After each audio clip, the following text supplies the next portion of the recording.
Hello and welcome to Rathod science academy. ఈరోజు మనం Hyderabad edition of Hindu తీసుకొని తెలుగులో చూద్దాం. సో ఇది ఫ్రంట్ పేజ్ ఆఫ్ హిందూ అండి.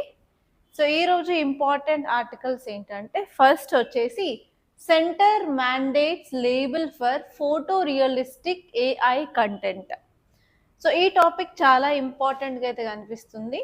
సో ఒకసారి ఈ టాపిక్ చూసుకున్నట్లయితే మీరు ఆ టాపిక్ పాయింట్ ఆఫ్ వ్యూలో చూడాల్సిన ఇంపార్టెంట్ ఏరియాస్ ఏంటంటే యాక్చువల్లీ ఆ టాపిక్ న్యూ టాపిక్ అయితే కాదు. ఎందుకంటే లైక్ అక్టోబర్ 2025 నుంచి గవర్నమెంట్ ఆఫ్ ఇండియా కొన్ని స్టెప్స్ తీసుకొని AI generated content, images, voice, audio అలాగే వీడియోస్ని కంట్రోల్ చేయాలని ట్రై చేస్తుంది. అప్పుడే ఐటీ రూల్స్ని అమెండ్మెంట్ చేసి కొన్ని రూల్స్ అయితే తీసుకొచ్చింది. ఇంకా ఆ రూల్స్ని మరింత అప్డేట్ చేసి ఇప్పుడు కొత్త రూల్స్ అయితే తీసుకొచ్చింది అనమాట. అందుకని ఇప్పుడు ఈ ఆర్టికల్ అనేది న్యూస్లో ఉంది. సో ఇక్కడ మీరు చూసుకోవాల్సిన ఇంపార్టెంట్ పాయింట్స్ ఏంటంటే ఫస్ట్ వచ్చేసి ఇక్కడ AI generated synthetic content. Synthetic content అంటే డెఫినేషన్ని గవర్నమెంట్ ఆఫ్ ఇండియా ఇవ్వడం జరిగింది. First of all synthetic content అంటే ఏంటి అది చూసుకోవాలి. దాంతోపాటు ఇప్పుడు ఇన్ఫోగ్రాఫిక్లో మనకి రూల్స్ అనేది ఇచ్చిందనమాట. ఈ రూల్స్ అనేవి అసలు కొత్త రూల్స్ ఏమి ఇచ్చింది, న్యూ రూల్స్ అవి చూసుకోవాలన్నమాట. అండ్ నెక్స్ట్ వచ్చేసి మనం సోషల్ మీడియా వాడుతున్నాము అంటే మనం article 19(1)A freedom of speech and ఎక్స్ప్రెషన్ని మనం అక్కడ యూజ్ చేస్తాం. కాబట్టి ఫండమెంటల్ రైట్స్ పాయింట్ ఆఫ్ వ్యూలో కూడా మీకు క్వశ్చన్ వచ్చే ఛాన్స్ అయితే ఉంది ప్రిలిమ్స్ పాయింట్ ఆఫ్ వ్యూలో, అది చూసుకోవాలి. అండ్ నెక్స్ట్ వచ్చేసి మీకు మెయిన్స్లో ఎలాంటి క్వశ్చన్ వస్తుందంటే recently government of India came up with strict rules to control AI generated content in social media platforms. In the light of this statement, examine the provisions and critically evaluate challenges అని కూడా ఇస్తారనమాట. So mains point of వ్యూలో ఈ rules అంటే ఏంటో చూసుకోవాలి. అసలు ఈ రూల్స్ని ఎందుకు గవర్నమెంట్ ఆఫ్ ఇండియా తీసుకొచ్చిందో చూసుకోవాలి. అండ్ అంతేకాకుండా ఈ రూల్స్ వల్ల మనము ఏమైతే ఇంపాక్ట్ తీసుకురాగలము సొసైటీలో అని కూడా మీరు చూసుకోవాలి. దాంతోపాటు మెజర్స్ ఇంకా ఏవైనా మీరు అడిషనల్గా ఇవ్వగలుగుతారా, దాంతోపాటు ఛాలెంజెస్ ఏంటి. సో ఈ ఏరియాస్ అన్నీ మీరు కవర్ చేసుకున్నట్లయితే క్లియర్గా ఉంటుందండి. ఓకే, సో ఇదంతా మీరు mains and prelims point of వ్యూలో చూసుకోవాలి. ఆయన ఇంటర్వ్యూలో అయితే మీరు ఫర్ ఎగ్జాంపుల్ సిఎస్సి బ్యాక్గ్రౌండ్ లేకపోతే ఏఐ బేస్డ్ ఏమైనా సర్టిఫికేట్ కోర్సెస్ లాంటిది ఏమైనా డిప్లొమా కోర్స్ లాంటివి చేసినట్లయితే ఈ ఏఐ బేస్డ్ యాప్స్ మనం ఎక్కువ యూజ్ చేస్తున్నాము. India is a top most country. So ఈ ఏఐని యూజ్ చేయడం వల్ల మిస్ఇన్ఫర్మేషన్, డిస్ఇన్ఫర్మేషన్ మన ఎలక్షన్స్లో కూడా పర్సెప్షన్స్ ఆఫ్ పీపుల్ అనేది చేంజ్ అవుతుంది. సో వీటిని రైట్ వేలో యూజ్ చేసుకోవాలి అంటే మీరు ఎలాంటి మెజర్స్ ఇస్తారు గవర్నమెంట్కి అని కూడా మీ ఒపీనియన్ని అడిగే ఛాన్స్ ఉంటుంది. కాబట్టి క్లియర్ కట్గా ఎవ్రీ ఆస్పెక్ట్ని from mains, prelims and interview point of వ్యూలో చూసుకోవాలి. అండ్ మన వీడియోస్ చూస్తున్నట్లయితే ఫర్ షూర్ నేను ఈ 3 పాయింట్ ఆఫ్ వ్యూలోనే కవర్ చేస్తాను. సో క్లియర్గా చూడండి. అండ్ వన్ మోర్ థింగ్ ఏంటంటే యూపీఎస్సీ సిఎస్సి 2026 నోటిఫికేషన్ రిలీజ్ అయింది. 24th ఫిబ్రవరి వరకే మనకి టైం ఉందండి. సో ట్రై టు అప్లై, ఆ టైంలోపే అప్లై చేసుకొని ట్రై చేయండి, తర్వాత మళ్ళీ రిగ్రెట్ అవ్వకండి. అండ్ నెక్స్ట్ వచ్చేసి సీసాట్లో మనకి జిఎస్ఏ కాకుండా ప్రిలిమ్స్లో సీసాట్ కూడా ఉంటుంది కదా, జిఎస్ఏ కాకుండా. చాలామంది సీసాట్ క్వాలిఫైయింగ్ కదా అని లైట్ తీసుకుంటున్నారు. అలా లైట్ తీసుకోకుండా ఎవరికైతే సీసాట్ ప్రాబ్లమాటిక్గా అనిపిస్తుందో వాళ్ళు మన దగ్గర రేపటి నుంచి సీసాట్ కోర్స్ అయితే స్టార్ట్ అవుతుందండి. టైమింగ్స్ వచ్చేసి 2 to 4 PM every day 2 hours of classes అయితే ఉంటాయి. అండ్ దాంతోపాటు మీకు మెటీరియల్ కూడా ఇవ్వడం జరుగుతుంది. అండ్ డ్యూరేషన్ వచ్చేసి 40 hours. అండ్ ఇక్కడ ఫ్యాకల్టీ ఎవరు అంటే స్ఫూర్తి శ్రీనివాస్ సార్ అని చెప్పి ఒక ఐఐటీఆర్ అనమాట. So that IIT point of వ్యూలోనే మీ క్లాసెస్ అన్నీ జరుగుతూ ఉంటాయి. సో కంపల్సరీ జాయిన్ అవ్వడానికి ట్రై చేయండి. మీరు ఇన్ కేస్ ఇన్స్టిట్యూట్కి ఆఫ్లైన్కి రాలేకపోయినా కూడా ఆన్లైన్ కూడా అవైలబుల్గా ఉంది, online plus offline. So compulsory try చేయండి. అండ్ ప్రైస్ వచ్చేసి జస్ట్ 2500 రూపీస్ మాత్రమే. ఓకే, ఆన్లైన్లో పర్చేస్ చేయాలనుకున్నట్లయితే మన యాప్ని డౌన్లోడ్ చేసుకొని యాప్లో ఆల్రెడీ మాడ్యూల్ కూడా స్టార్ట్ అయిపోయింది. So we can click it and you can do payment there itself and you can join the course. Okay, so first ఈ ఆర్టికల్ని మనం క్లియర్గా చూద్దాం. ఈ ఆర్టికల్ చూసినట్లయితే ఇండియన్ గవర్నమెంట్ ఏఐ జనరేటెడ్ కంటెంట్ని ఎస్పెషల్లీ కంట్రోల్ చేయాలనుకుంటుంది. దానివల్ల డీప్ ఫేక్స్, మిస్ఇన్ఫర్మేషన్, అసలు ఏది రియల్ ఏది కాదు అని చెప్పి తేల్చుకోవడానికి కూడా చాలా మందికి ప్రాబ్లమ్స్ అవుతున్నాయి. అండ్ రీసెంట్గా నాకు పర్సనల్ ఎక్స్పీరియన్స్ చెప్పాలి అంటే ఒక మూవీలో రుద్ర సాంగ్ ఉంది కదా, ఆ రుద్ర సాంగ్ యాక్చువల్లీ ఒరిజినల్ అనుకున్నాం, but it is AI generated. So అంత న్యాచురలిస్టిక్గా ఉంటున్నాయి అన్నమాట ఏఐ జనరేటెడ్ కూడా. సో అందుకని ఇంత లిటరేట్స్ అయ్యండి మనమే ఇలా ఓకే కొన్నిసార్లు కన్ఫ్యూజ్ అవుతూ ఉంటాం కదా, మరి మిల్లిటరేట్ సంగతి ఏంటి? అందుకని మనం ఏఐ జనరేటెడ్ కంటెంట్ని క్లియర్గా కంట్రోల్ చేయడానికి IT rules, information technology intermediary guidelines and digital media ethics code rules 2021ని చేంజ్ చేసేసి మన ఐటీ మినిస్ట్రీ కొన్ని చేంజెస్ అక్టోబర్ 2025లోనే తీసుకొచ్చింది అనమాట. సో అక్కడ చేంజెస్ ఏంటంటే, ఇన్ కేస్ ఏఐని యూజ్ చేసి మీరు ఇమేజ్ అయితే చేసినట్లయితే అందులో 10% స్పేస్లో ఏఐ జనరేటెడ్ ఇమేజ్ అని లేబుల్ ఇవ్వాలి అని చెప్పారు. అండ్ ఇన్ కేస్ మీరు వీడియో జనరేట్ చేసినట్లయితే ఫస్ట్ ఒక 10% ఆఫ్ టైంని కూడా డిస్క్లైమర్ అనేది వేయమని చెప్పారు కదా. సో అలా ఇక్కడ మనం ఈ ఆర్టికల్ చూసుకున్నట్లయితే ఇక్కడ ఎలాంటి రూల్స్ని తీసుకొచ్చారు? ఫస్ట్ వచ్చేసి లేబులింగ్, అంటే అది క్లియర్గా ప్రామినెంట్ లేబులింగ్ అనేది ఉండాలి అని చెప్పారు. అండ్ అంతేకాకుండా సింథటిక్ కంటెంట్ని వాళ్ళు డిఫైన్ చేశారు. Synthetic content to be treated as information for determining unlawful acts. Synthetic content అంటే ఏంటి అని అడిగే క్వశ్చన్ వచ్చే ఛాన్స్ ఉంది. అది కూడా నేను సింథటిక్ కంటెంట్ అంటే ఏంటి అని కూడా చెప్తాను. అంతేకాకుండా ప్లాట్ఫామ్స్కి టైం లైన్ కూడా తగ్గించారు. సో కోర్ట్ ఆర్డర్స్ వచ్చిన వెంటనే ఇంతకుముందు 36 అవర్స్లో ఆ కంటెంట్ని రిమూవ్ చేయాలని చెప్పారు, కానీ ఇప్పుడు ఆ కంటెంట్ని కాస్త 36 అవర్స్ నుంచి 3 అవర్స్కి తగ్గించడం జరిగింది. అండ్ నెక్స్ట్ వచ్చేసి in case sensitive content, non consensual deepfake లేకపోతే పాన్ రిలేటెడ్ థింగ్స్ అయితే లైక్ 2 అవర్స్లోనే రిమూవ్ చేయమని చెప్పారు.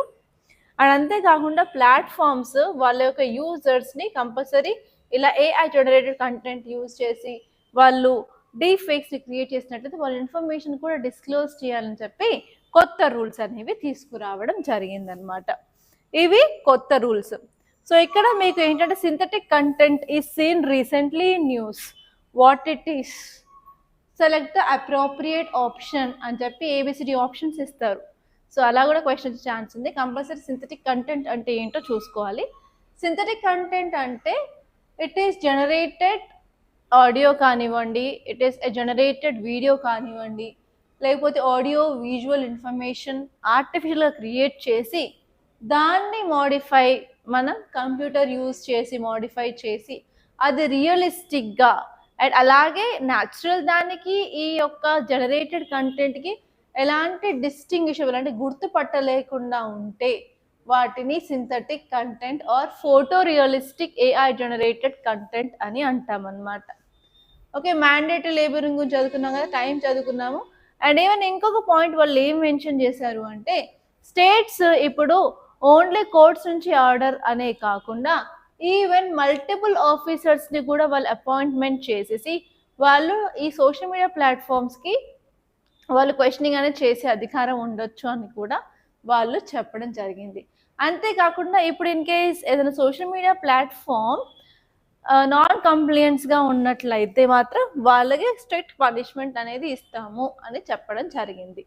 అండ్ అసలు రీజన్స్ ఏంటి అసలు ఇన్ని చేంజెస్ తీసుకురావడానికి అంటే, ఫస్ట్ వచ్చేసి మనం డీప్ ఫేక్స్ని మిస్ఇన్ఫర్మేషన్ చాలా ఫాస్ట్గా సోషల్ మీడియా ప్లాట్ఫామ్స్లో సర్క్యులేట్ అవుతూ ఉన్నాయి. దానివల్ల law and order problem, public disturbances, అలాగే పొలిటికల్ ఇన్స్టెబిలిటీ అవుతున్నాయి. కాబట్టి వాటిని కంట్రోల్ చేయాలి అని చెప్పి తీసుకొచ్చారు. అండ్ నెక్స్ట్ వచ్చేసి ఇంపర్సనేషన్ని కూడా ప్రివెంట్ చేయాలి. ఎస్పెషలీ కొంతమంది పబ్లిక్ ఫిగర్స్ని తీసుకొని వాళ్ళ మీద ఇలా ఏఐ జనరేటెడ్ ఇమేజెస్ కానీ వీడియోస్ కానీ చేసేసి వాళ్ళ నేమ్ అండ్ ఫేమ్కి కూడా థ్రెట్ అనేది ఉంది. కాబట్టి అలాంటి సిచ్యువేషన్స్ని ఆపడానికి ఇలాంటి మెజర్స్ అవసరం అని అంటున్నారు. అండ్ నెక్స్ట్ వచ్చేసి protecting elections and democracy. Especially మనం ఏం చేస్తాం కొన్నిసార్లు అంటే ఎలక్షన్స్లో కూడా మ్యానిపులేషన్ చేయడానికి డీప్ ఫేక్స్ని యూజ్ చేసుకోవచ్చు. దానివల్ల పీపుల్ యొక్క పర్సెప్షన్, ఒపీనియన్ అనేది చేంజ్ అవుతుంది. దానివల్ల కూడా మన ఎలక్షన్లో ఇంపాక్ట్ ఉండడం వల్ల ఫ్రీ అండ్ ఫేర్ ఎలక్షన్స్ చేయలేమన్నమాట. దానివల్ల కూడా ఇది ఇంపాక్ట్ ఉంటుంది. అండ్ అంతేకాకుండా మనం ఇక్కడ ప్లాట్ఫామ్ యొక్క రెస్పాన్సిబిలిటీని పెంచుతున్నాము. అంటే ఎవరైతే అకౌంట్ క్రియేట్ చేస్తున్నారో వాళ్ళ ఏజ్, వాళ్ళు ఎలాంటి ఇన్ఫర్మేషన్ పోస్ట్ చేస్తున్నారు, ఆ ఇన్ఫర్మేషన్ వల్ల మన ఇండియా యొక్క సెక్యూరిటీకి ఏమైనా థ్రెట్ ఉందా, సో వాటిని కూడా మనం ఏం చేస్తున్నామంటే స్ట్రిక్ట్గా చేస్తున్నాము. అండ్ అంతేకాకుండా మన సైబర్ క్రైమ్స్ని, సోషల్ ఇష్యూస్ని కూడా కంట్రోల్ చేయడానికి ఈ స్టెప్స్ అనేది తీసుకురావడం జరిగింది అని చెప్పి మన గవర్నమెంట్ ఆఫ్ ఇండియా క్లియర్గా చెప్పడం జరిగింది. ఓకే, అండ్ నెక్స్ట్ టాపిక్ వచ్చేసి opposition MP submit notice seeking removal of Om Birla as LS speaker. So ఈ టాపిక్ గురించి ఇన్ డీటెయిల్గా నేను ఒక 20 minutes వీడియో చేసి నేను night around 8:30 or 9 PM upload చేశానండి. ఆ వీడియో మీరు చూసినట్లయితే ఇన్ డీటెయిల్గా స్పీకర్ ఎవరు, చైర్మన్ ఎవరు, డెప్యూటీ స్పీకర్ ఎవరు, అసలు లోక్సభ సెషన్స్ ఎలా ఉంటాయి, and even appointment process speakers ఏంటి, స్పీకర్ సంబంధించిన ఆర్టికల్స్ 93, 94, 95, 96, అలాగే రిమూవల్ ప్రాసెస్ ఏంటి, అసలు ఎప్పుడు అతను ఓట్ వేస్తారు స్పీకర్, అండ్ అలాగే స్పీకర్ యొక్క రోల్స్ అండ్ రెస్పాన్సిబిలిటీస్ ఏంటి, ఎవ్రీథింగ్ క్లియర్ కట్గా చెప్పుకున్నామండి. సో జస్ట్ ఈ వీడియో కింద అదే ఉంటుంది, నిన్న నైట్ నేను పోస్ట్ చేసిన వీడియో, అది క్లియర్గా చూడండి. మీకైతే ఫర్ షూర్ ఈసారి 100కి 101% స్పీకర్ గురించి 2026 ప్రిలిమ్స్లో క్వశ్చన్ వస్తుంది. సో జస్ట్ ఆ 20 minutes వీడియో చూస్తే 2 marks అయితే వస్తాయండి ఫర్ షూర్. అది చూడకుండా వదిలేస్తే మాత్రం I can't do anything. Okay, మనం హైదరాబాద్ పేజ్లోకి వెళ్దాము. సో ఇక్కడ ఇంకొక ఆర్టికల్ కూడా కనిపిస్తుంది. యాక్చువల్లీ నేను ఇంగ్లీష్లో అది నేను చెప్పలేదు. సో ఇక్కడ మీరు చూడండి, supreme court agrees to hear plea against Assam CMs hate speeches. So ఇక్కడ హేట్ స్పీచ్ అనేది చాలా న్యూస్లో ఉంది కాబట్టి అసలు హేట్ స్పీచ్ అంటే ఏంటి, దానివల్ల ఎలాంటి నెగటివ్స్ ఉన్నాయి, అండ్ దానికి సంబంధించిన లాస్ ఏమైనా ఉన్నాయా, సుప్రీం కోర్ట్ జడ్జ్మెంట్స్ ఇంతకుముందు ఏవైనా హేట్ స్పీచ్ గురించి ఇచ్చారో చూసుకోండి. ఎందుకంటే ఇప్పుడు సుప్రీం కోర్ట్ ఒప్పుకుంది ఓన్లీ కేసెస్ని తీసుకుంటా అని చెప్పి. ఈ కేసెస్ తీసుకున్న తర్వాత సుప్రీం కోర్ట్ జడ్జ్మెంట్ వచ్చినప్పుడు మనకు చాలా ఆర్టికల్స్ అక్కడ వస్తాయి, అప్పుడు మళ్ళీ వాటిని క్లియర్గా చూద్దాము. బట్ యాజ్ ఆఫ్ నౌ అసలు హేట్ స్పీచ్ అంటే ఏంటి, అసలు దీనివల్ల మనకి ఇంపాక్ట్ ఏముంటుంది మన సొసైటీలో, సుప్రీం కోర్ట్ జడ్జ్మెంట్స్ ఏమున్నాయి హేట్ స్పీచ్ గురించి సోఫార్, అలాగే లాస్ ఆర్ యాక్ట్స్ ఏమైనా ఉన్నాయో ఒక్కసారి చెక్ చేసుకొని పెట్టండి. అండ్ నెక్స్ట్ మనకి మున్సిపల్ ఎలక్షన్స్ ఉన్నాయి కాబట్టి ఈరోజు మున్సిపల్ ఎలక్షన్స్ గురించి ఇక్కడ ఆర్టికల్స్ అనేవి ఉన్నాయి. సో మీరు కనుక తెలంగాణ స్టేట్కి సంబంధించిన వాళ్ళైతే, మీరు కనుక టీజీపీఎస్సీ రాయాలనుకున్నట్లయితే టీజీపీఎస్సీ గ్రూప్స్ ప్రిలిమ్స్లో, గ్రూప్స్ ఎగ్జామ్స్లో కంపల్సరీ ఈసారి మున్సిపాలిటీ గురించి క్వశ్చన్ వచ్చే ఛాన్స్ ఉంది. అక్కడ మీరు 73rd and 74th constitutional amendment గురించి చూసుకోవాలండి, అది important topic. From UPSC point of view there is less scope అని చెప్పొచ్చు, అందుకని నేను ఇంగ్లీష్ దాంట్లో యాడ్ చేయలేదన్నమాట. ఇది ఫ్రంట్ పేజ్ ఆఫ్ హిందూ అండి. అండ్ నెక్స్ట్ హైదరాబాద్ పేజ్కి వచ్చినట్లయితే మొత్తం మనకి ఎలక్షన్స్ గురించే కనిపిస్తూ ఉన్నాయి, అవన్నీ అంత ఇంపార్టెంట్ అయితే కాదు. సో ఇక్కడ మీకు ఒక ఇమేజ్ కనిపిస్తుందా, ఇమేజ్ ఏంటంటే మనకి ఒక క్లాసికల్ డాన్స్ రిప్రజెంట్ చేస్తున్నారు, అదేంటంటే కథక్కలి. సో హైదరాబాద్ పేజ్లో కథక్కలి ఎందుకు వచ్చింది మేడం అనే డౌట్ రావచ్చు. So Kerala tourism road show అనేది హైదరాబాద్లో జరిగిందనమాట. ఆ రోడ్ షోలో భాగంగా అక్కడ కథక్కలి, అలాగే మూననారితం అండ్ థియం, కలరి పయ్యట్టు మార్షల్ ఆర్ట్స్ని డిస్ప్లే చేయడం జరిగింది. సో కాబట్టి మీరు ఇక్కడ ఏం చేయాలి అంటే, మన సిలబస్లో క్లాసికల్ డాన్సెస్ అయితే ఉంటుంది కదా, ఎస్పెషలీ ఆర్ట్ అండ్ కల్చర్లో వెరీ ఇంపార్టెంట్ టాపిక్ వచ్చేసి డాన్సెస్. ఆ డాన్సెస్లో మనకి 2 types ఆఫ్ డాన్స్ ఉంటాయి. ఫస్ట్ వచ్చేసి క్లాసికల్ డాన్స్, సెకండ్ వచ్చేసి ఫోక్ డాన్స్. మనకి క్లాసికల్ డాన్సెస్లో 8 types ఆఫ్ డాన్సెస్ ఉంటాయి. For example Bharatanatyam, Kuchipudi, Kathak, Kathakali, Mohiniyattam, Sattriya dance, Manipuri, Odissi, అలా. సో అవి ఏ స్టేట్ నుంచి ఉన్నాయి అండ్ ఆ డాన్స్ ఫామ్ యొక్క స్పెషల్ ఫీచర్స్. ఫర్ ఎగ్జాంపుల్ మీరు భరతనాట్యం చూసుకోండి, ముద్రలు చాలా చాలా ఇంపార్టెంట్. అండ్ మనం డాన్స్ భరతనాట్యం చేసేటప్పుడు ఈ మోకాలనే వంగుతాయి అనమాట, బెండ్ పొజిషన్లోనే డాన్స్ అనేది చేయడం జరుగుతుంది. ఫర్ ఎగ్జాంపుల్ కూచిపూడి చూడండి, కూచిపూడిలో ఏంటంటే పైన కుండలు పెట్టుకొని కూడా కుండల మీద దీపాలు పెట్టుకొని నాట్యాలు చేస్తూ ఉంటారు. అండ్ నెక్స్ట్ వాళ్ళకు బ్రాస్ ప్లేట్ అంటే తాంబాలం అంటాం కదా, ఆ తాంబాలంని తీసుకొని ఆ తాంబాలం అంచులో నిలబడి కూడా వాళ్ళు డాన్స్ చేస్తారు. అండ్ ఈవెన్ కూచిపూడిలో ఇంకొక ఫీచర్ నాకు నచ్చేది ఏంటంటే వాళ్ళు డాన్స్ చేస్తూ వాళ్ళ కాలుతో ఒక బొమ్మ అనేది కింద గీయడం జరుగుతుంది. సో అలా అలా కొన్ని ఫీచర్స్ ఏమేమైతే ఉన్నాయో అవి, ఫర్ ఎగ్జాంపుల్ ఒడిస్సీ అనుకోండి, Tribhanga posture is very very famous అనమాట. సో అలా త్రిభంగ పోస్చర్ మనకి ఐవీసీలో కూడా బ్రాంజ్ డాన్సింగ్ గర్ల్ దొరికినప్పుడు తను కూడా త్రిభంగ పోస్చర్ నిలబడడం జరుగుతుంది అనమాట. సో అలా కొన్ని ఏంటంటే స్పెసిఫిక్ సిగ్నేచర్ థింగ్స్ ఏమేమైతే ఆ డాన్స్ ఫామ్స్కి ఉంటాయో అవన్నీ ఒక పేజ్లో నోట్ చేసి పెట్టుకుంటే మీకు ప్రిలిమ్స్ వచ్చినా కూడా, మెయిన్స్లో క్వశ్చన్ వచ్చినా కూడా అవి రాసుకోవడానికి ఈజీగా ఉంటుందండి. ఓకే, అండ్ కంపల్సరీ మీరు ఏ డాన్స్, ఏ స్టేట్, ఏ ఫీచర్ అది చేసుకోవాలి. ఓకే, అండ్ నెక్స్ట్ పేజ్లోకి మనం మూవ్ అయినట్లయితే అంత ఇంపార్టెంట్ ఆర్టికల్స్ అయితే నాకైతే ఏం కనిపించలేదు.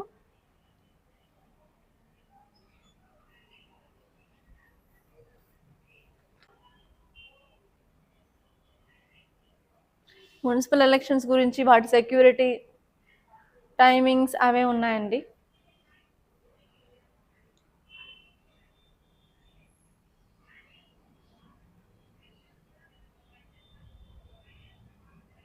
ఓకే, ఇక్కడ ఒక ఆర్టికల్ కనిపిస్తుందా మీకు, ప్రయారిటీ సెక్టార్ క్రెడిట్ అని. Priority sector credit potential pegged at 4.43 lakh crore.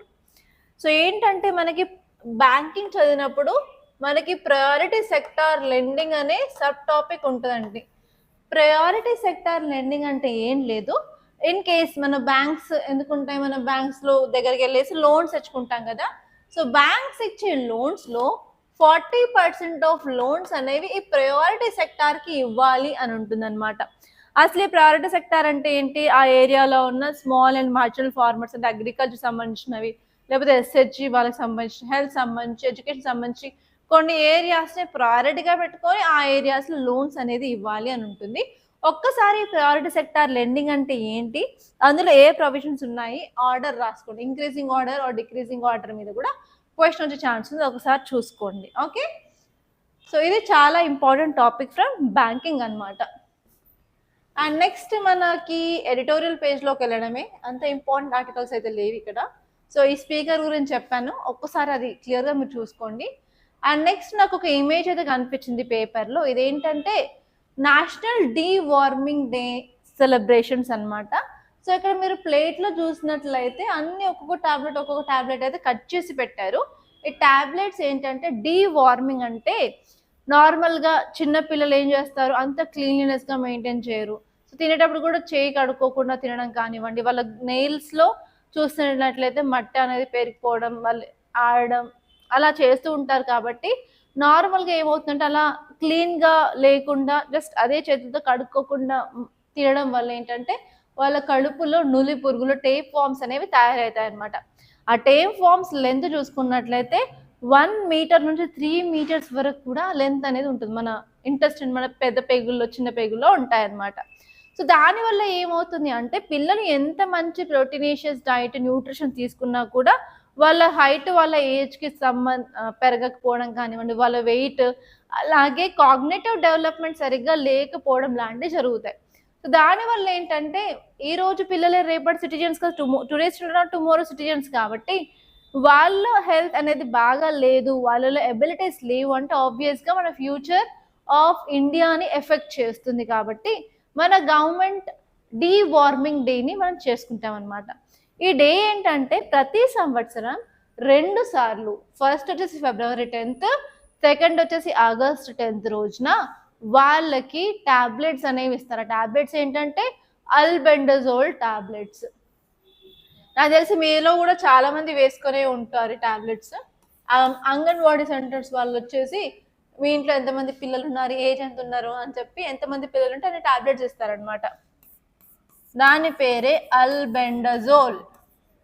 దీని యొక్క డోసేజ్ ఫిక్స్ ఉంటుందండి. ఇదేంటంటే 400 mg డోస్ ఉంటుంది. ఈ 400 mg డోస్ అడాలసెంట్స్ వరకు, చిన్నపిల్లల నుంచి అడాలసెంట్స్ వరకు ఇస్తారనమాట.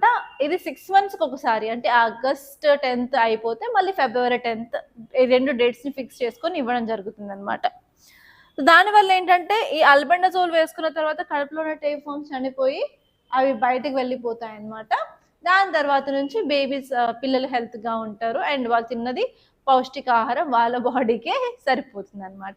అండ్ ఇంకొకటి ఏంటంటే ఈ కడుపులో నులి పురుగులుంటే మనం తిన్న ఫుడ్ మాత్రమే కాకుండా ఈవెన్ రక్తాన్ని కూడా పీల్చేస్తాయన్నమాట. దానివల్ల పిల్లల్లో ఎనీమియా ప్రాబ్లమ్ కూడా వచ్చే ఛాన్స్ ఉంది. వాటి కోసమే నేషనల్ డీవార్మింగ్ డే అనేది చేసుకుంటామన్నమాట. అండ్ మీరు కూడా ఐఏఎస్ ఆఫీసర్స్ అయినట్లయితే ఫ్యూచర్‌లో ఇలాంటి ప్రోగ్రామ్స్ కంపల్సరీ ఆర్గనైజ్ చేయాల్సిందే కదా! సో, అందుకే ముందుగానే ఇవన్నీ మీరు తెలుసుకోవడం. It is very important. Okay. National deworming day అనేది స్ట్రక్చర్డ్, ప్లాన్డ్ డే అన్నమాట.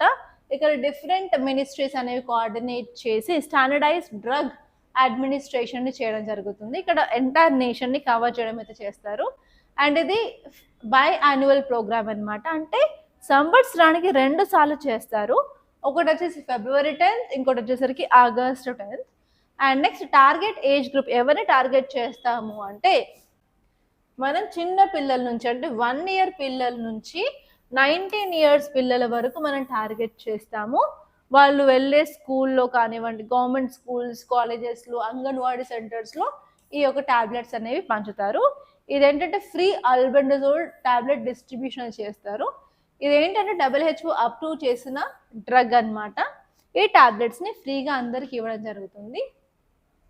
1 to 2 years వాళ్ళకైతేనేమో సగం టాబ్లెట్ ఇస్తారు. 2 to 19 years వాళ్ళకైతేనేమో 1 టాబ్లెట్ మొత్తం ఇస్తారనమాట. అండ్ నెక్స్ట్ వచ్చేసి ఈ టాబ్లెట్స్ స్కూల్స్‌లో పిల్లలకి మిడ్ డే మీల్స్ ప్రోగ్రామ్ ఉంటుంది కదా! వాళ్ళు మీల్స్ తిన్న తర్వాత ప్రతి ఒక్కరికి ఆ టాబ్లెట్ ఇచ్చి టీచర్స్, అంగన్వాడీ వర్కర్స్ ముందే వేయిస్తారు.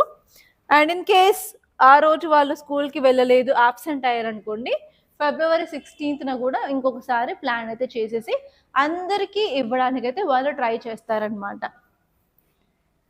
ఓకే. సో, ఈ యొక్క ప్రోగ్రామ్ యొక్క ఇంపార్టెన్స్ ఏంటంటే మనము రిస్క్‌లో ఉన్న పాపులేషన్ అడ్రెస్ చేస్తాం. సో, ఇండియాలో చూసుకున్నట్లయితే around 22 crore Indian children 1 to 14 years వరకు ఉన్న వాళ్ళు ఉన్నారనమాట.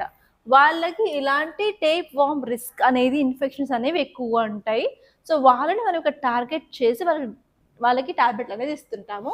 అండ్ అంతేకాకుండా ఈ యొక్క కడుపులో ఉన్న వార్మ్స్ ఏవైతే ఉన్నాయో ఆ పురుగులు ఏం చేస్తాయంటే మనకి బ్లడ్‌ని, అలాగే న్యూట్రియంట్స్‌ని పీల్చుకుంటాయి.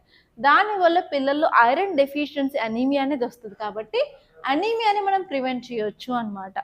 అండ్ అంతేకాకుండా డీవార్మింగ్ చేసిన తర్వాత వాళ్ళ యొక్క న్యూట్రిషన్ అబ్జార్ప్షన్ కానివ్వండి, వాళ్ళ యొక్క weight gain, physical growth, mental growth to the mark అనేది ఉంటుంది.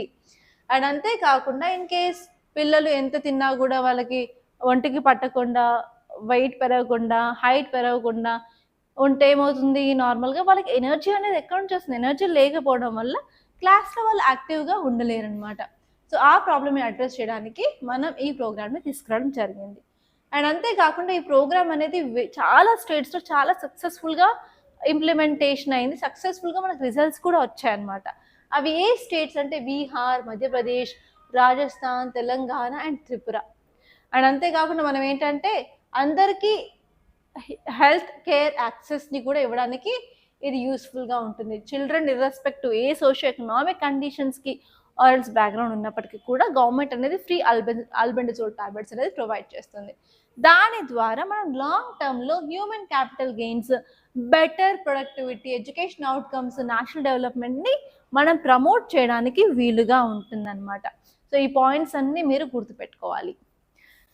అండ్ నెక్స్ట్ వచ్చేసి వెరీ ఇంపార్టెంట్ ఆర్టికల్ అండి. ఇది ఏం చెప్తుంది అంటే global warming and pollution are stripping vibrant colours from nature. So, మన ఎన్వైరన్మెంట్లో ఫేస్ చేసే 2 ఇంపార్టెంట్ ప్రాబ్లమ్స్ ఏంటంటే first global warming, second population. Global warming అంటే ఏంటిది? ఓవరాల్‌గా మన ప్లానెట్ ఎర్త్ యొక్క టెంపరేచర్ అనేది పెరుగుతుంది. ఓకే. ఇక్కడ మనం ఏం చేయాలి అంటే టెంపరేచర్ పెరుగుతుంది సరే. ఇక్కడ మనం కొంత డేటా అనేది కలెక్ట్ చేయాలి. ఎంత టెంపరేచర్ పెరుగుతుంది? Okay. First important point. And next వచ్చేసి టెంపరేచర్ పెరుగుతుంది, బాగానే ఉంది. దానికి సంబంధించిన రీజన్స్ ఏంటి, ఎందుకు టెంపరేచర్ పెరుగుతుంది? ఫర్ ఎగ్జాంపుల్ డిఫారెస్ట్రేషన్ ఎక్కువ అవుతుంది, ఫర్ ఎగ్జాంపుల్ వెహికులర్ ఎమిషన్స్ ఎక్కువ అవుతున్నాయి, గ్రీన్ హౌస్ ఎఫెక్ట్ జరుగుతుంది, okay, and even stubble burning జరుగుతుంది. అలా మనం కొన్ని రీజన్స్ అనేవి రాసుకోవాలి why temperature is increasing. And next వచ్చేసి టెంపరేచర్ ఇంక్రీజ్ అవుతుంది, బాగానే ఉంది. ఒక ప్లేస్లో ఇంక్రీజ్ అవుతుంది అంటే ఫర్ షూర్ వేరే ప్లేస్లో కూడా దాని ఇంపాక్ట్ అనేది ఉంటుంది. కాబట్టి టెంపరేచర్ ఇంక్రీజ్ అవ్వడం వల్ల మనం రీసెంట్గా చూసిన ఎక్స్ట్రీమ్ వెదర్ ఈవెంట్స్ ఏంటి అవి కూడా చూసుకోండి. ఎక్స్ట్రీమ్ వెదర్ ఈవెంట్స్ వచ్చేసి మనకి రీసెంట్గా చూసుకున్నట్టయితే కోల్డ్ వేవ్ కూడా ఎక్స్ట్రీమ్ వెదర్ ఈవెంటే కదా తెలంగాణలో. అండ్ ఈవెన్ హీట్ వేవ్స్ కూడా పెరుగుతూ ఉన్నాయి ఎస్పెషల్ టెంపరేట్ రీజన్స్లో. అలా కాకుండా హీట్ డోమ్ అనే కాన్సెప్ట్ చదువుకున్నాము. సైక్లోన్స్ వస్తున్నాయి, టైఫూన్స్ వస్తున్నాయి, సునామీస్ వస్తున్నాయి. అండ్ అంతేకాకుండా మన మంచు కొండలు కరిగిపోతూ ఉన్నాయి. దానివల్ల గ్లేషియల్ లేక్స్ నెంబర్ పెరిగిపోతుంది. గ్లేషియల్ లేక్ అవుట్బర్స్ట్ ఫ్లడ్స్ వచ్చే ఛాన్సెస్ ఎక్కువగా ఉన్నాయి. అండ్ ఈవెన్ రీసెంట్గా వైల్డ్ ఫైర్ చూసాం కదా ఉత్తరాఖండ్, అరుణాచల్ ప్రదేశ్లో ఫారెస్ట్ ఫైర్స్. సో అలా ఎక్స్ట్రీమ్ వెదర్ ఈవెంట్స్ జరుగుతున్నాయని చెప్పి మీరు ఎగ్జాంపుల్స్ రాసుకుంటారు. సో అలా ఎక్స్ట్రీమ్ వెదర్ ఈవెంట్స్ జరగడం వల్ల ఎవరు దెబ్బతింటారు? హ్యూమన్స్ దెబ్బతింటారు. ఓన్లీ హ్యూమన్స్ ఏనా, వేరే జీవరాశులు లేవా? అండ్ ఈవెన్ బయోడైవర్సిటీ కూడా ఎఫెక్ట్ అవుతుంది. సో ఇక టెంపరేచర్ ఇంక్రీజ్ అవడం వల్ల ఫైనల్గా ఏ పాయింట్ తీసుకొచ్చామో బయోడైవర్సిటీ మీద ఇంపాక్ట్ ఉంది అని చూసాము. అండ్ నెక్స్ట్ పొల్యూషన్ తీసుకోండి. ఈ పొల్యూషన్లో మన డిఫరెంట్ టైప్స్ ఆఫ్ పొల్యూషన్స్ ఉన్నాయి కదా. For example air pollution, Delhi famous example. రీసెంట్గా మేము కూడా వెళ్ళొచ్చాం, we also face dust. And even water pollution, మన దగ్గర ఉన్న వాటర్ బాడీస్ ఏవైతే ఉన్నాయో అవన్నీ పొల్యూటెడ్. ఫర్ ఎగ్జాంపుల్ అశోక్ నగర్లో ఉన్న ట్యాంక్ బండ్ తీసుకోండి.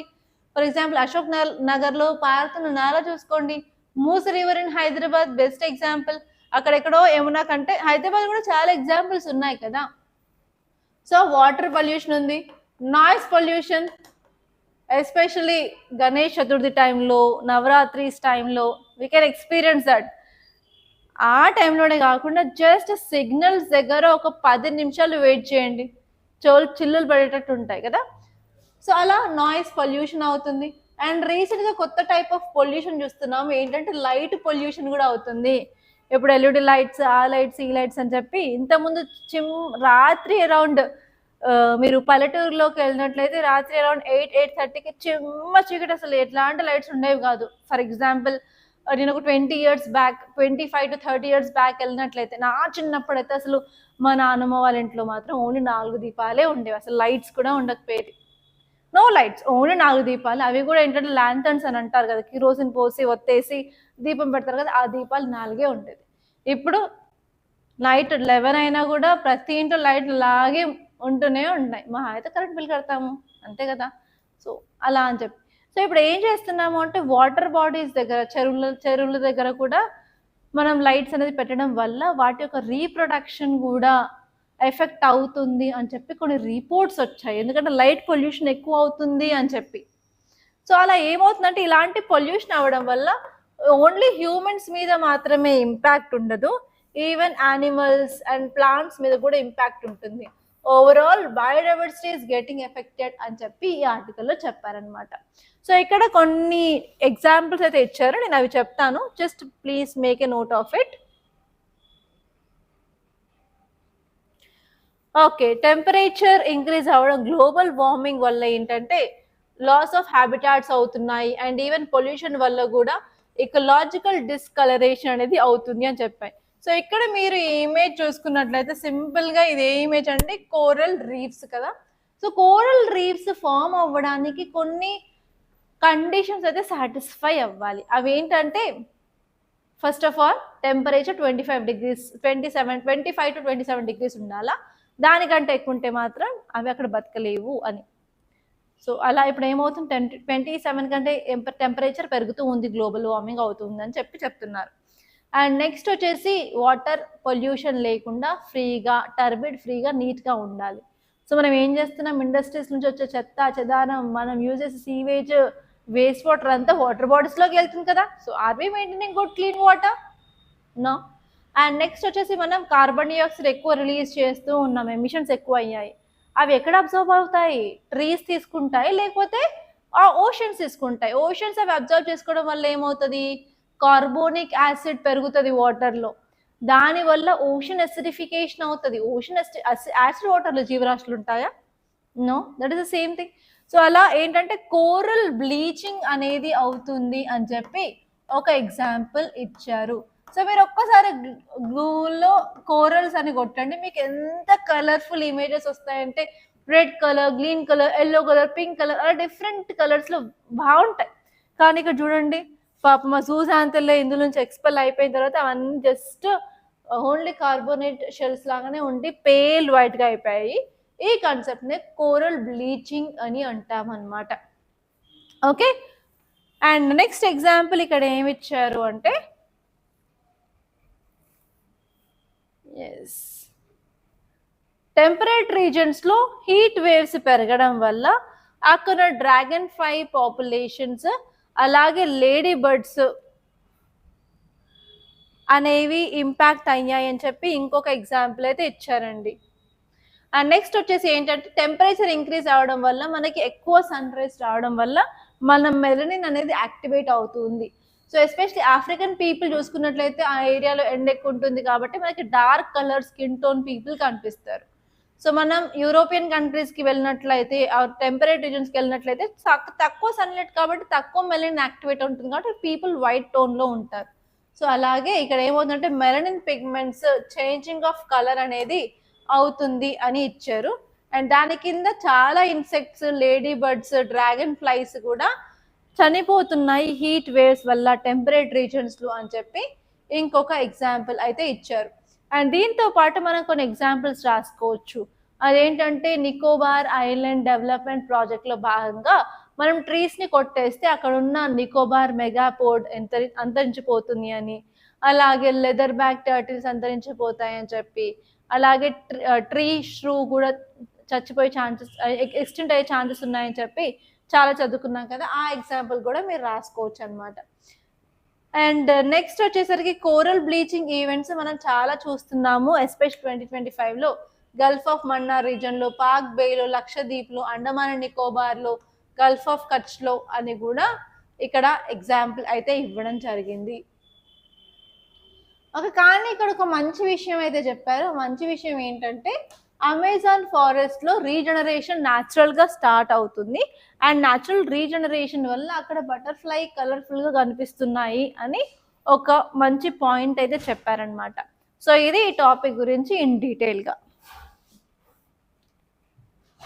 అండ్ నెక్స్ట్ మీకు ఒక ఇమేజ్ చూపిస్తాను. ఈ ఇమేజ్ చూసారా?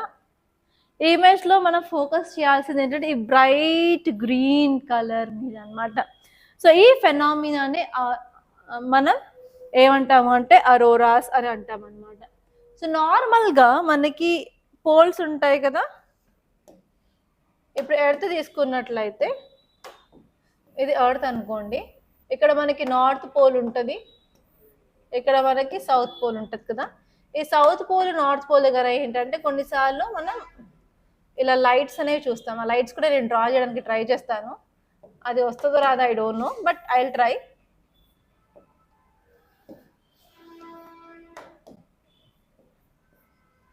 ఇలా green colour, pink colour, red colour, అలా పర్పుల్ కలర్, అలాంటి కొన్నిసార్లు ఈ పోల్స్ దగ్గర బ్రైట్ లైట్ అనేది చూస్తాం అనమాట.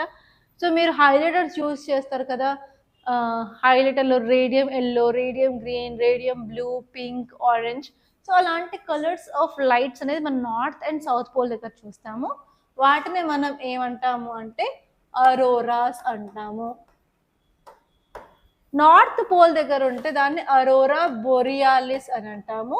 సౌత్ పోల్ దగ్గర అయితే అరోరా ఆస్ట్రాలిస్ అంటాము.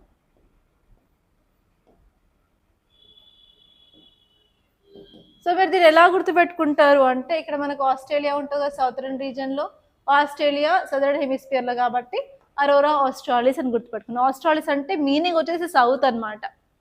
ఓకే, సో అలా మీరు గుర్తుపెట్టుకుంటే సరిపోతుంది. అండ్ బోరియల్ ఫారెస్ట్ మనకి నార్థన్ హెమిస్ఫియర్లో ఉంటాయి, అందుకే దాన్ని అరోరా బోరియాలిస్ అన్నట్టు కూడా మీరు గుర్తుపెట్టుకోవచ్చు. సో ఇలా మనకు వైబ్రెంట్ కలర్స్ పోల్స్ దగ్గర కనిపిస్తాయి. ఆ ఫెనామినాని అరోరాస్ అని అంటాం అనమాట.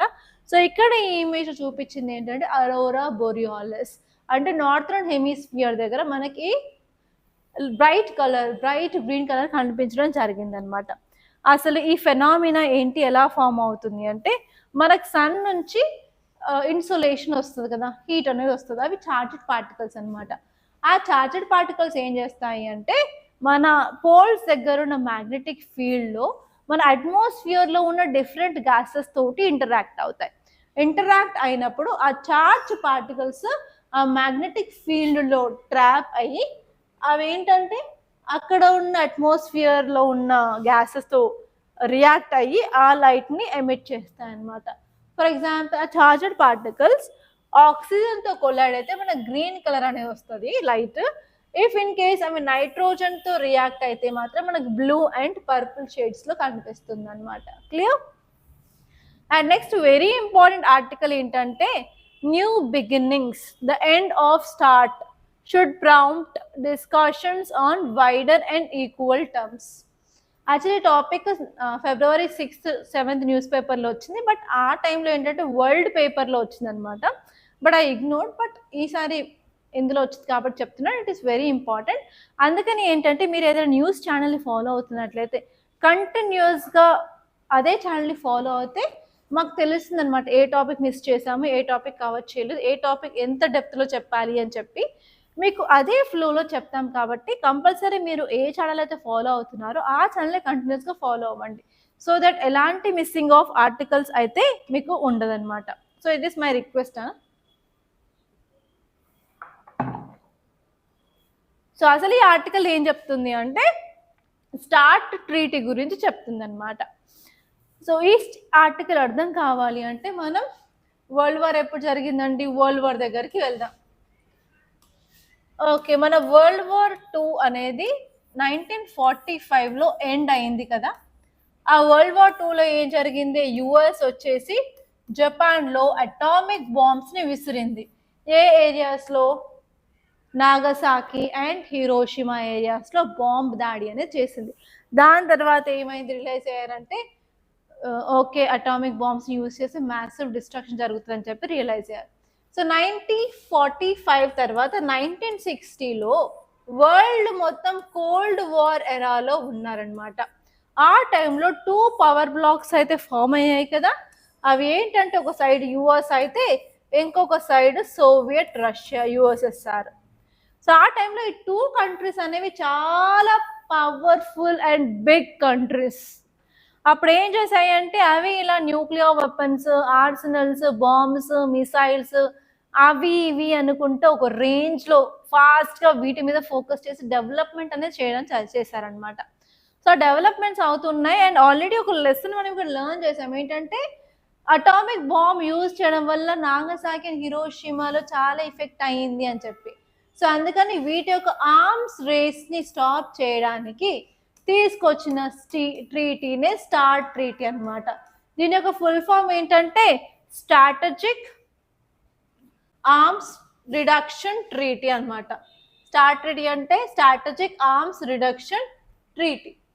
ఓకే, సో ఫస్ట్లో స్టార్ట్ ట్రీటీ 1ని తీసుకొచ్చారు, అది ఎండ్ అయిందనమాట.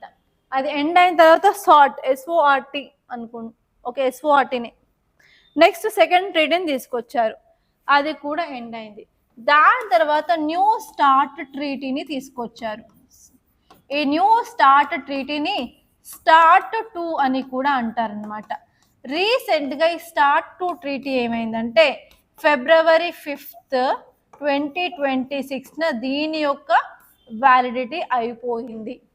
కాబట్టి ఇప్పుడు మనకి ప్రాబ్లం ఏంటంటే ఈ స్టార్ట్ ట్రీటీ ఉన్నంత వరకు యుఎస్ అండ్ రష్యా యొక్క ఆర్సనల్స్, డెవలప్మెంట్స్, ఇన్స్పెక్షన్స్ అవన్నీ సాఫీగానే జరిగాయి. కానీ ఇప్పుడు అది ఎండ్ అయ్యింది. సో ఇప్పుడు భయం ఏంటంటే ఓన్లీ రష్యా అండ్ యుఎస్ఏనా న్యూక్లియర్ వెపన్స్, మిసైల్స్ తయారు చేసేది? మనకి చైనా కూడా ఉంది, చిన్న దేశమైన కొరియా, నార్త్ కొరియా ఉంది, ఇజ్రాయెల్ ఉంది, అవి కూడా డెవలప్ చేస్తున్నాయి, వాటి కూడా న్యూక్లియర్ వెపన్స్ ఉన్నాయి కదా. సో ఇప్పుడు మనకు కంపల్సరీ ఇంకొక ట్రీటీ, ఇంకొక అగ్రిమెంట్ అయితే కంపల్సరీ కావాలి. అదేంటంటే ఈసారి వరల్డ్ వైడ్ మన ఏదైతే మేజర్ కంట్రీస్ దగ్గర న్యూక్లియర్ వెపన్స్ ఉన్నాయో అన్నిటికీ వర్తించేలా ఉండాలి అని ఇప్పుడు డిస్కషన్స్ అనేవి స్టార్ట్ అయ్యాయి అనమాట. ఇన్ కేస్ మనకి ఇలాంటి ట్రీటీ లేదు అన్నట్లయితే ఫ్యూచర్లో కంపల్సరీ మనకి ప్రాబ్లమ్స్ అనేది క్రియేట్ అవుతాయి అని చెప్పి ఈ ఆర్టికల్ చెప్పడం జరిగింది. సో మీకు ఎగ్జామ్లో ఈ న్యూ స్టార్ట్ ట్రీటీ గురించి క్వశ్చన్ వచ్చే ఛాన్స్ ఉంది. అండ్ అంతేకాకుండా ఈ స్టార్ట్ ట్రీటీనే కాకుండా ఇంకా ఏవైనా వేరే గ్లోబల్గా ఏవైనా ఇలాంటి టైప్స్ ఆఫ్ కన్వెన్షన్స్ న్యూక్లియర్ వెపన్స్ని కంట్రోల్ చేసేలాగా ఉన్నాయా అని కూడా క్వశ్చన్స్ రావచ్చండి. సో ఒక్కసారి మనం దీన్ని క్లియర్గా చూద్దాం. సో ఈ యొక్క ఆర్మ్స్ ట్రీటీ గురించి చెప్పాను కదా. ఈ న్యూ స్ట్రాటజిక్ ఆర్మ్స్ ట్రీటీ అనేది ఫిబ్రవరి 2026 ఎక్స్పైర్ అయింది కాబట్టి ఇప్పుడు చాలా కంట్రీస్కి ఇది ఒక హాట్ టాపిక్గా మారింది. ఎందుకంటే ఆర్మ్స్ బిల్డప్ పెరగచ్చు, మిస్కాలిక్యులేషన్ అవ్వచ్చు, ఎస్కలేషన్ అవ్వచ్చు, దానివల్ల వరల్డ్ వార్ రావచ్చు, న్యూక్లియర్ వెపన్స్ యూజ్ చేయొచ్చు అనే భయాలు అనేవి స్టార్ట్ అయ్యాయి అనమాట. సో ఫస్ట్ స్టార్ట్ ట్రీటీ ఏంటంటే న్యూక్లియర్ వార్ హెడ్స్ని అలాగే ఇంటర్ కాంటినెంటల్ బ్యాలిస్టిక్ మిజైల్స్ని కంట్రోల్ చేసే విధంగా తీసుకొచ్చారు. అది 2009లో కంప్లీట్ అయిన తర్వాత సాట్ SORT స్ట్రాటజిక్ అఫెన్సివ్ రిడక్షన్ ట్రీటీని తీసుకొచ్చారు. ఆ ట్రీటీ వచ్చేసి ఆ ట్రీటీ కూడా అయిన తర్వాత నెక్స్ట్ న్యూ స్టార్ట్ ట్రీటీని 2010లో తీసుకొచ్చి 2011లో ఎన్ఫోర్స్మెంట్లోకి వచ్చిన తర్వాత 2026లో అది కంప్లీట్ అయిందనమాట. అండ్ ఇక్కడ ఇంకోటి పాయింట్ గుర్తుపెట్టుకోవాలి ఏంటంటే 2023లో ఈ యుఎస్ ఉక్రెయిన్కి సపోర్ట్ చేస్తుంది అని చెప్పి రష్యా ఉక్రెయిన్ వార్లో కొంచెం ఇష్యూస్ రావడం వల్ల ఈ యొక్క ట్రీటీని రష్యా 2023లో సస్పెండ్ చేసింది అనమాట. ఓకే. అండ్ యాక్చువల్లీ ఈ ట్రీటీలో ఏం చేస్తారు అంటే వాళ్ళు ఒక కంట్రీలోకి వెళ్ళి ఇన్స్పెక్షన్స్ చేస్తారనమాట, ఎలా జరుగుతుంది ఏంటి అని చెప్పి. అలాగే డేటాని షేర్ చేసుకుంటూ ఉంటారు, నోటిఫికేషన్స్ ఇస్తారు, అండ్ అలాగే బైలాటరల్ కన్సల్టేటివ్ కమిషన్స్ని కూడా అపాయింట్మెంట్ అనేది చేస్తారనమాట ఈ ట్రీటీస్ కింద. ఓకే. అండ్ అదే కాకుండా గ్లోబల్గా చూసుకున్నట్లయితే మనకి న్యూక్లియర్ వెపన్స్ మేనేజ్మెంట్కి NPT అనేది ఉంది. NPT అంటే ఏంటంటే నాన్ ప్రొలిఫరేషన్ ట్రీటీ అనమాట, non proliferation of nuclear weapons treaty. దీన్ని 1968లో తీసుకురావడం జరిగింది. ఆ టైంలో న్యూక్లియర్ వెపన్స్ని స్ప్రెడ్ని అలాగే డిస్ఆర్మమెంట్ని అండ్ ఈవెన్ న్యూక్లియర్ వెపన్స్ ఉంటే వాటిని పీస్ఫుల్ పర్పస్కి యూజ్ చేస్తామన్నట్టు ఈ ట్రీటీని తీసుకురావడం జరిగింది. అండ్ అందులో ఏంటంటే 5 న్యూక్లియర్ వెపన్స్ స్టేట్స్ ఉన్నాయి, 5 పవర్ఫుల్ స్టేట్స్, P5 అంటే US, Russia, UK, France and China. And next వచ్చేసి comprehensive nuclear test ban treaty, దీన్ని సింపుల్గా CTBT అని కూడా అంటారనమాట. దీన్ని 1996లో తీసుకురావడం జరిగింది. ఇది ఏంటంటే ఆల్ న్యూక్లియర్ ఎక్స్ప్లోజన్స్ని ఎస్పెషల్ ఫర్ టెస్టింగ్ పర్పస్ని ప్రొహిబిట్ చేస్తుంది. అండ్ నెక్స్ట్ వచ్చేసి TT on prohibition of nuclear weapons 2017లో తీసుకురావడం జరిగింది. ఇదేంటంటే న్యూక్లియర్ వెపన్స్ యొక్క use, possession, testing and transfer of nuclear weapons under the international లాని బ్యాన్ చేస్తుంది అనమాట. అండ్ నెక్స్ట్ ఆర్టికల్ వచ్చేసి ఏవియేషన్ సెక్టార్. ఆల్రెడీ నేను దీని గురించి చాలాసార్లు చెప్పాను. ఇండియా యొక్క ఏవియేషన్ సెక్టార్ గురించి చూసుకున్నట్లయితే వరల్డ్లోనే 3rd లార్జెస్ట్ అనమాట. మన దగ్గర అరౌండ్ 840 ఎయిర్ క్రాఫ్ట్స్ ఉన్నాయి. అండ్ ఈ ఎయిర్ క్రాఫ్ట్స్ ద్వారా ప్రతి సంవత్సరం మనం 350 మిలియన్ ప్యాసింజర్స్కి ఇలాంటి ఫెసిలిటీస్ అనేది మనం ప్రొవైడ్ చేస్తూ ఉన్నాము. అండ్ నెక్స్ట్ ఇంపార్టెంట్ టాపిక్ వచ్చేసి మనకి ఇది ఎందుకు న్యూస్లో ఉంది అంటే రీసెంట్గా DGCA director general of civil aviation కొన్ని రూల్స్ అయితే తీసుకొచ్చారు. దానివల్ల ఏవియేషన్ సేఫ్టీని ఇంప్రూవ్మెంట్ చేయాలి అనుకుంటున్నారు. ఎందుకంటే రీసెంట్గా ఎయిర్ ఇండియా క్రాష్ అయింది కదా, దాని తర్వాత తీసుకొచ్చిన చేంజెస్ అనమాట ఇవన్నీ. వాళ్ళు ఏం చెప్పారు అంటే పైలట్ నెంబర్ ఆఫ్ ఫ్లయింగ్ అవర్స్ని లిమిట్ చేశారు, రెస్ట్ ఉండాలి అన్నారు. అలాగే ఫ్లైట్స్కి కూడా వెంటనే ఆపరేషన్లో కాకుండా కొంత రెస్ట్ అనేది ఇచ్చినట్లయితే బాగా మెయింటెనెన్స్ చేయొచ్చు, దానివల్ల క్రాషెస్ని మినిమైజ్ చేయొచ్చు అని చెప్పి కొంచెం చేంజెస్ అయితే ఇచ్చారు. దానివల్ల ఏమైందంటే డిసెంబర్ మంత్లో ఇండిగో ఎయిర్లైన్స్ చాలా ప్రాబ్లమ్స్ అయితే ఫేస్ చేసేసింది. ఒక రోజు అయితే 1000 కంటే ఎక్కువ ఫ్లైట్స్ని క్యాన్సిల్ చేయడం జరిగింది. సో ఏంటంటే అప్పుడు అలా క్యాన్సిలేషన్ చేసిన తర్వాత అలాగే రిలాక్సేషన్స్ కొంచెం టైం అనేది ఇండిగోకి ఇవ్వడం జరిగింది, ఫిబ్రవరి వరకు మీరు చేంజెస్ తీసుకురామని చెప్పి. అందుకని మళ్ళీ ఈ ఆర్టికల్ అనేది న్యూస్లో ఉంది. సో ఇక్కడ మీరు చూడాల్సింది ఏంటంటే one thing that you have to see first of all DGCA తీసుకొచ్చిన న్యూ రూల్స్ ఏంటి. ఆల్రెడీ నేను క్లియర్గా ఇంతకుముందు క్లాస్లో చెప్పాను, జస్ట్ అవి ఒక్కసారి చూసుకోండి. phase 1 చేంజెస్ ఏంటి, phase 2 చేంజెస్ ఏంటి. phase 1 చేంజెస్లో అంత పెద్ద ఎఫెక్ట్ అనేది ఇండిగో చూపించలేదు. బట్ phase 2లో మాత్రం చాలా ప్రాబ్లమ్స్ అనేది ఇండిగో ఫేస్ చేస్తుంది అనమాట. సో ఒకసారి అవేంటో చూసుకోండి. అండ్ ఇండియాలో ఉన్న ఫేమస్ ఎయిర్లైన్స్ ఏంటో కూడా చూసుకోండి. ఓకే, మనం ఈరోజు ప్రాక్టీస్ క్వశ్చన్స్ చూసిద్దాం. ప్రాక్టీస్ క్వశ్చన్స్ నేను ఇక్కడ 3 తీసుకొచ్చాను ఈరోజు. ఫస్ట్ వచ్చేసి with reference to new start treaty consider the following statements అనమాట. ఫస్ట్ వచ్చేసి the treaty prohibits the development of new types of strategic offensive arms beyond the agreed limits. And second వచ్చేసి Russia suspended its participation in the treaty in February 2023 citing US support for Ukraine. And third one వచ్చేసి the treaty limits apply only to nuclear warheads and not to delivery systems like missile or bombers. ఈ 3 statements లో ఏ statement కరెక్టో కింద comment లో చెప్పండి, మర్చిపోవద్దు. And next, second question వచ్చేసి consider the following statements regarding the removal of speaker. First వచ్చేసి the resolution for removal of speaker requires effective majority. And next వచ్చేసి the notice for such a resolution can be given by any single member of the Lok Sabha. And third వచ్చేసి the speaker continues to preside over the house during the discussion on the removal of resolution. ఇందులో కూడా 3 స్టేట్మెంట్స్లో ఏ statements కరెక్టో options చూసి correct ఆప్షన్ని కింద కామెంట్లో చెప్పండి. అండ్ థర్డ్ వచ్చేసి consider the following statements about auroras. First వచ్చేసి auroras are caused by the interaction of charged particles from the sun with earth's magnetic field in atmosphere. The northern lights, aurora borealis, are visible only in northern hemisphere, while southern lights, aurora australis, are confined to the southern hemisphere. And third statement is auroras can appear in colors like green, red, and blue due to excitation of different gases such as oxygen and nitrogen in the atmosphere. So ఈ 3 statements లో ఏ statements correct కింద options correct గా mention చేయండి. Thank you so much guys for watching. మీకు కనుక ఈ video నచ్చినట్లయితే compulsory like చేయండి, అలాగే షేర్ చేయండి. అండ్ ఇంతవరకు మన ఛానల్ సబ్స్క్రైబ్ చేసుకోకపోతే సబ్స్క్రైబ్ చేసుకోండి. మీకు ఈ ఛానల్ ద్వారా daily current affairs, any important current events ఉంటే వాటి మీద కూడా న్యూస్ అనేది వస్తుంది. అండ్ ఈవెన్ షార్ట్స్ కూడా మేము ట్రై చేస్తున్నాము. అండ్ ఈవెన్ కొంచెం యూపీఎస్సీ రిలేటెడ్ గైడెన్స్ వీడియోస్ కూడా మేమైతే ప్రొవైడ్ చేయడానికి ట్రై చేస్తున్నాము. And I wish you all the best guys. Thank you so much for watching.